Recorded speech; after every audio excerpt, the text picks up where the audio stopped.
Je suis allée à la plage pour me détendre et j'ai fini par découvrir la trahison de mon mari.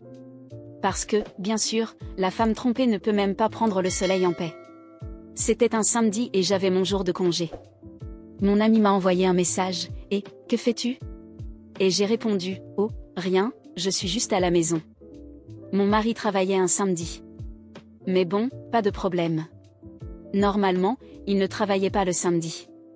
Petit détail. Puis mon ami a dit « Je vais à la plage, tu viens avec moi ?» Et bien sûr, comme je ne faisais rien, j'y suis allée. J'ai envoyé un message à mon mari pour le prévenir, mais il n'est jamais arrivé. J'ai pensé, quel dommage, hein. Mais bon, il était déjà au courant que j'allais à la plage, car nous avions un accord. Nous pouvions sortir, mais nous devions toujours nous prévenir. Bien sûr, mon mari ne m'informait pas des autres aspects de sa vie. Jusque-là, tout allait bien. Je me suis préparée, je me suis fait belle, j'ai pris ma moto et en 10 minutes, j'étais déjà à la plage. Je n'habitais pas très loin. Nous sommes arrivés, nous avons posé nos affaires sur le sable, commandé quelque chose à boire et commencé à profiter du moment. Nous étions là, en train de discuter tranquillement, quand soudain, nous avons commencé à entendre des murmures autour de nous. Les gens disaient des choses comme « Mon Dieu, je n'y crois pas » et « Comment quelqu'un peut-il faire ça ?» Nous nous sommes regardés, en pensant « Qu'est-ce qui a bien pu se passer ?»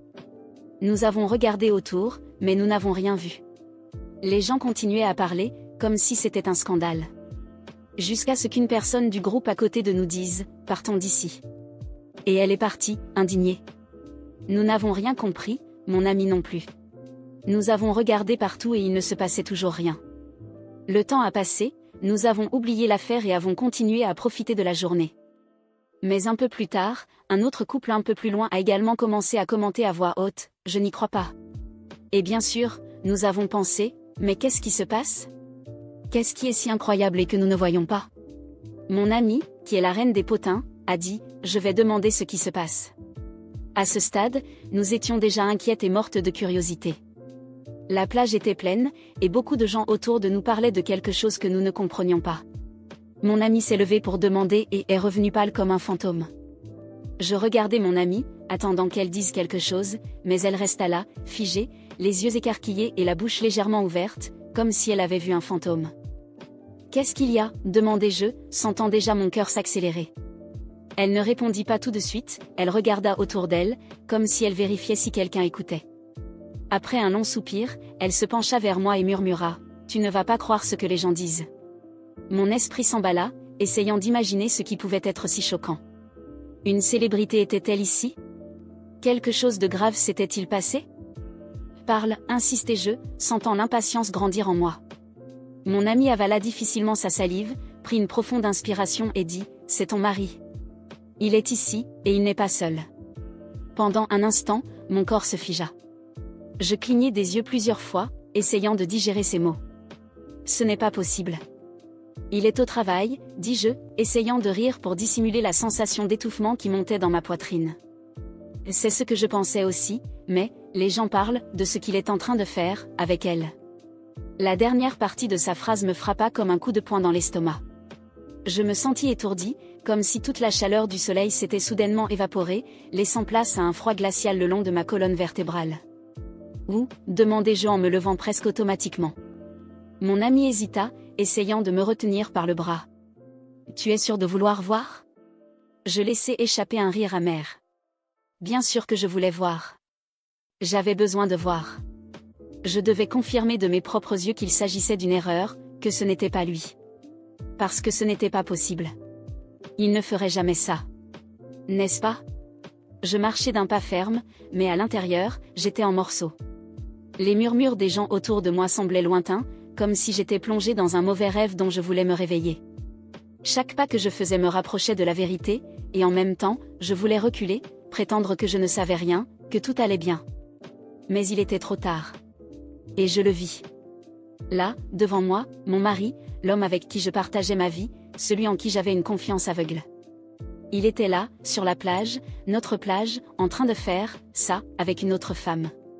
En plein jour, devant tout le monde, comme si rien d'autre n'existait. Comme si je n'existais pas. Mon cœur s'arrêta un instant avant de repartir à toute vitesse, résonnant dans mes oreilles. La femme avec qui il était m'était totalement inconnue. Jeune, belle et totalement insouciante. Elle riait, le touchait comme s'il lui appartenait, comme si je n'avais jamais existé. Je sentis mes yeux me brûler, mais je refusais de laisser couler mes larmes. Pas ici. Pas devant cette humiliation publique. Les gens autour continuaient de regarder, de chuchoter, certains détournaient le regard, d'autres observaient sans gêne, avec des expressions de choc et de désapprobation. Et lui? Il ne remarqua ni les regards ni ma présence. Il était complètement perdu dans le moment, sans aucune honte. Mon ami s'approcha lentement, essayant de me tirer en arrière. Allons-y, tu n'as pas besoin de voir ça. Mais j'en avais besoin. J'avais besoin d'imprimer cette image dans mon esprit, de ressentir chaque éclat de cette douleur, parce que je savais que cela me changerait à jamais. Je restais là, immobile, plus longtemps que je n'aurais dû, observant chaque détail. Comment il souriait, comment il la touchait, comment il semblait si à l'aise, comme si c'était normal pour eux. Comme s'il l'avait déjà fait auparavant. Et peut-être que c'était le cas. C'est alors que tout s'éclaira. Ce n'était pas le premier samedi où il travaillait. Ce n'était pas la première fois qu'il partait sans prévenir, qu'il oubliait de répondre à mes messages. Tout commença soudainement à s'assembler comme un puzzle cruel et inévitable. Combien de fois m'avait-il menti? Combien de fois m'avait-il laissé seul, me faisant croire que tout allait bien alors qu'il faisait cela ailleurs? Je ressentis un mélange de colère, de dégoût et un sentiment horrible de trahison qui m'écrasait la poitrine. J'avais envie de crier, de l'affronter sur le champ, de lui jeter toute la vérité en face, mais au même moment, je réalisais qu'il ne méritait pas ça. Il ne méritait ni ma réaction ni ma douleur exposée à la vue de tous. Je pris une profonde inspiration et tournai les talons, sans dire un mot. Mon ami me suivit, serrant fermement mon bras, probablement par peur que je m'effondre sur place. Mais je ne le fis pas. Pas à ce moment-là. Je montai sur ma moto, mis mon casque et partis aussi vite que possible. Le vent frappait mon visage, mais ce n'était pas suffisant pour effacer l'image de lui avec cette femme. Chaque détail était gravé dans ma mémoire comme un tatouage indésirable. Je me sentais anesthésiée, comme si plus rien n'avait de sens. En arrivant chez moi, je m'assis sur le canapé, fixant le vide. Le silence de la maison me sembla alors pesant, oppressant. Tout ici portait sa présence, et en même temps, il semblait si loin. Je pris mon téléphone, regardai le dernier message que je lui avais envoyé, toujours sans réponse. Et puis, sans réfléchir, je tapai une seule phrase, « Je t'ai vu ». Je n'attendis pas de réponse. Je ne voulais pas entendre d'excuses, ni d'explications. Parce qu'il n'y avait rien à expliquer. Ce que j'avais vu était suffisant. Après avoir tapé le message « Je t'ai vu » sur mon téléphone, je suis restée longtemps à fixer l'écran. L'image de lui, dans ce coin caché de la plage, un endroit déjà connu pour être un refuge pour les couples qui voulaient, ça, ne sortirait jamais de ma tête. C'était comme un tatouage mental, gravé au fer rouge dans ma mémoire. Chaque rire, chaque toucher, la façon dont il était si à l'aise avec cette femme, comme si je n'avais jamais existé. J'ai pris une profonde inspiration, avant d'appuyer sur « Envoyer », quelque chose en moi a crié « Non ». Ce n'était pas ainsi que cela allait se terminer. Je n'allais pas lui donner le plaisir de savoir qu'il m'avait détruite si facilement. J'ai effacé le message. Il ne méritait pas de savoir que je l'avais vu. Il ne méritait même pas la satisfaction d'imaginer ce que je ressentais. S'il voulait jouer à ce jeu, je pouvais jouer aussi. Je me suis souvenu de quelque chose. Ou plutôt, de quelqu'un. Son meilleur ami, celui qui avait toujours été un peu trop gentil avec moi. Celui qui me lançait des regards insistants lorsque mon mari n'était pas là. Celui qui, à plusieurs reprises, avait laissé échapper des commentaires qu'un homme engagé ne devrait jamais faire. Et là, assise sur mon canapé, le cœur battant de rage et la colère bouillonnant en moi, j'ai pris une décision. J'ai attrapé mon téléphone et, sans hésitation, j'ai cherché son nom dans ma liste de contacts. Ma main tremblait légèrement, non pas de peur, mais d'une étrange montée d'adrénaline qui me faisait me sentir plus vivante que jamais. Il a répondu au deuxième appel, sa voix traînante, imprégnée de cette confiance agaçante. « Salut, ça va ?»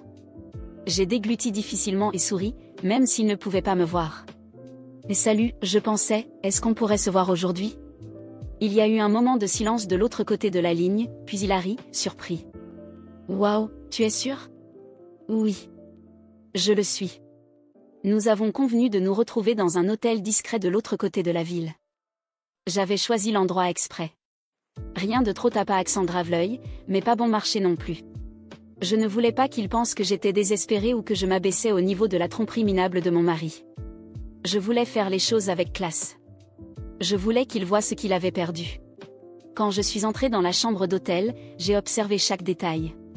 Le lit impeccablement fait avec des draps propres, les rideaux épais bloquant la lumière du jour, l'éclairage tamisé donnant à l'endroit une ambiance presque trop intime. Il était assis au bord du lit, me regardant avec une expression mêlée de désir et de doute. « Je n'arrive pas à croire que tu sois vraiment venu, » dit-il en passant une main nerveuse dans ses cheveux. J'ai souri en m'approchant lentement, sentant le pouvoir dans chaque pas que je faisais. Pourquoi je ne serais pas venue ? Les choses se sont enchaînées rapidement. Il n'était pas comme mon mari. Il y avait une hésitation dans ses gestes, comme s'il savait qu'il franchissait une ligne dangereuse. Mais moi, je n'ai pas hésité. Je voulais ça. J'en avais besoin. Chaque contact avec lui était une réponse directe à la douleur que j'avais ressentie sur cette plage. Une sorte de justice tordue qui ne faisait sens que pour moi à ce moment-là. Puis, au milieu du moment le plus intense, j'ai saisi mon téléphone, soigneusement placé à côté du lit. J'ai lancé un appel vidéo à mon mari. Lorsque l'écran a affiché qu'il avait répondu, son visage est apparu, d'abord confus, les sourcils froncés. Il devait probablement être chez nous, affalé sur le canapé après sa journée de travail. Mais quand il a compris ce qu'il voyait, son expression a changé, passant de la confusion au choc.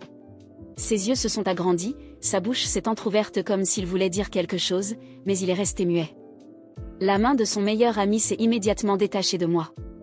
Il s'est reculé, s'asseyant sur le bord du lit, livide. « Qu'est-ce que tu as fait » murmura-t-il, regardant alternativement moi et le téléphone, qui capturait chaque détail. J'ai regardé directement la caméra, fixant mon mari comme si c'était la dernière fois. Il ne disait rien, ne clignait pas des yeux, ne respirait même plus. « Tu me dois des explications » ai-je dit enfin, d'une voix chargée d'un venin dont je ne me croyais pas capable. « Et je ne fais que te rendre l'appareil. » Son meilleur ami était encore là, complètement gêné, essayant maladroitement de remettre ses vêtements et ne sachant pas quoi faire. « Pourquoi tu as fait ça » demanda-t-il nerveusement. Je me suis tournée vers lui avec un sourire froid. C'était nécessaire. Ma voix était basse mais ferme, empreinte d'une détermination que personne ne pouvait contester. « Et ça ne te regarde pas ?» J'ai raccroché l'appel avant que mon mari ne puisse réagir, avant qu'il ne puisse balbutier une excuse pathétique. Je ne voulais pas entendre.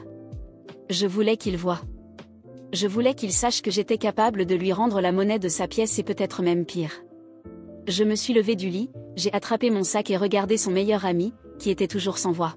« Ça n'est jamais arrivé » ai-je dit avant de franchir la porte, le laissant là, perdu et plein de regrets. En sortant de l'hôtel et en respirant l'air frais, j'ai ressenti un étrange soulagement. Ce n'était pas exactement une victoire, mais c'était quelque chose. Mon téléphone vibrait dans ma poche, et en le sortant, j'ai vu plusieurs appels manqués de mon mari. Je les ai tous ignorés.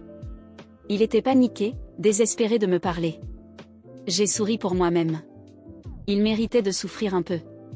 Il méritait de ressentir ce que j'avais ressenti sur cette plage, sous le regard de tous. J'ai enfourché ma moto et accéléré à travers la ville, sans destination précise. Peut-être que je ne savais pas encore ce que je ferais de mon mariage, mais une chose était certaine, il ne sous-estimerait plus jamais ce dont j'étais capable. Je suis rentrée à la maison, la tête en ébullition, mais avec un léger sourire sur le visage. Mon téléphone n'arrêtait pas de vibrer avec ses appels. Je savais qu'il devait être en panique, essayant de comprendre si ce qu'il avait vu était réel ou une mauvaise blague du destin. Et moi ? Je voulais juste savourer un peu plus le goût de ma vengeance avant d'affronter l'inévitable. J'ai laissé mes clés sur la table et me suis dirigée vers le miroir du salon. Je me suis regardée pendant quelques secondes, observant la femme qui me faisait face. Une femme qui, il y a quelques heures, se sentait détruite, humiliée, mais qui, maintenant, avait une force inattendue bouillonnant en elle. J'ai pris mon téléphone, inspiré profondément et composé son numéro. Il a décroché dès la première sonnerie. « Qu'est-ce que tu as fait, bordel ?» Sa voix était furieuse, chargée de rage et de désespoir. « Comment as-tu osé ? Avec mon meilleur ami ?» Je me suis assise sur le canapé, j'ai croisé les jambes et souri, sachant qu'il ne pouvait pas me voir. Le calme dans ma voix était presque théâtral. « Tu veux parler de courage ? C'est drôle. Je pensais que tu en avais beaucoup ce samedi-là. » J'ai marqué une pause, savourant le silence de son côté de la ligne. À la plage, dans ce petit coin caché où tu pensais que personne ne te verrait. Son silence était assourdissant. Je savais exactement ce qui se passait dans sa tête. Il revivait ce moment, essayant de comprendre comment je l'avais découvert, comment j'étais arrivé là. Qu'est-ce, de quoi tu parles? Il a tenté de feindre l'innocence, mais sa voix a vacillé. J'ai ri doucement, un rire froid et cruel. Tu crois vraiment que cet endroit était si secret? Oh, chérie. Il y a un angle parfait depuis la plage, juste à côté du kiosque, d'où on peut tout voir. Absolument tout. Et tout le monde a vu, ai-je dit, sentant l'humiliation l'envahir comme un poison lent. Les gens chuchotaient, murmuraient, et toi, si, à l'aise. Il a juré à voix basse. Je pouvais l'imaginer en train de se passer la main dans les cheveux, arpentant la pièce, son ego brisé. Ça n'a rien à voir. Il a essayé d'argumenter, mais sa voix était faible. Je n'arrive pas à croire que tu aies été aussi basse pour faire ce que tu as fait. Avec mon ami, putain. J'ai croisé les bras, sentant une douce satisfaction m'envahir.